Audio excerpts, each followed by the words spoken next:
Hello everyone, আজকে আমি মাটি কালারের ডাল কীভাবে রেঁধেছি তা আপনাদেরকে দেখাবো। প্রথমে ডালটাকে ভালো মতো ধুয়ে কুকারে সিটি দিতে বসিয়ে দেব। সিটি দেওয়ার আগে আমি ডালের মধ্যে কিছুটা কাঁচা পেঁয়াজ, নুন আর কাঁচা লঙ্কা দিয়ে দিয়েছি। কাঁচা লঙ্কাটা রেকর্ড করতে ভুলে গেছি, দিয়ে দিয়েছি। দিয়ে 8টা কি 10টার মতো সিটি দিতে হবে। তো আমি মোটামুটি 10টার মতো সিটি দিয়েছি। দেওয়ার পর ডালটা 90% সিদ্ধ করেছি, কেন কি তার থেকে বেশি সিদ্ধ করলে ডালটা কি হবে, লুটলুটে ভাব হয়ে যাবে। তো 90% সিদ্ধ করে ডালটা দেখো, আমি দেখছি সিদ্ধটা কেমন হয়েছে, যেরকম চেয়েছি তাই হয়েছে। তারপর কিছুটা ডাল আমি মিক্সিতে পেস্ট করে নেব। মোটামুটি 50% ডাল নিয়ে নিয়েছি, যা সিদ্ধ করেছি তার থেকে মিক্সিতে পেস্ট করে নিয়েছি। দেখুন সুন্দর করে পেস্ট করা ডালগুলো আমি ওই যে ডালগুলো রেখেছি তার সাথে মিশিয়ে দেবো সুন্দর করে।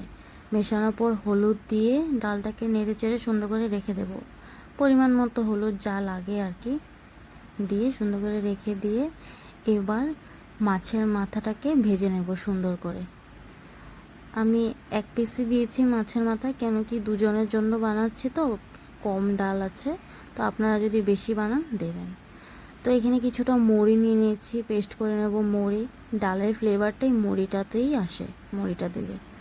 মাছের মাথাটা ভাজা হয়ে গেছে, এদিকে ডালের মধ্যে দিয়ে দিচ্ছি মাছের মাথাটা। তারপর ডালটাকে আমি সম্বার দিয়ে দেব। তো সম্বাসে আমি দিচ্ছি কিছুটা তেল। তেলটা যখন গরম হয়ে আসবে তখন ওই তেলের মধ্যে আমি কিছুটা কাঁচা পেঁয়াজ কেটে দিয়ে দেব, আর শুকনো লঙ্কা তেজপাতা দিয়েছি। কাঁচা পেঁয়াজ, শুকনো লঙ্কা, তেজপাতা দেওয়ার পর ভালো করে যখন পেঁয়াজটা সেদ্ধ হয়ে যাবে, ভাজা ভাজা হয়ে যাবে, তখন কি করব, ডালটা আমরা ওই তেলটাতে উঠিয়ে দেব সুন্দর করে।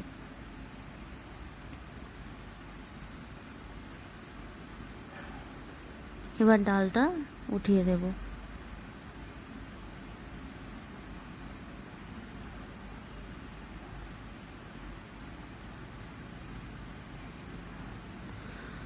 সম্বার দেওয়ার ওই মোটামুটি 10-15 মিনিট আমি ডালটাকে মিডিয়াম ফ্লেমে ফুটতে দিয়ে দিয়েছি।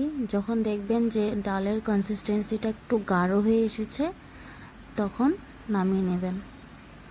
তো আমি এটাতে আর অন্য কিছু মশলা দিইনি, বেসিক কিছু মশলা দিয়ে বানিয়েছি।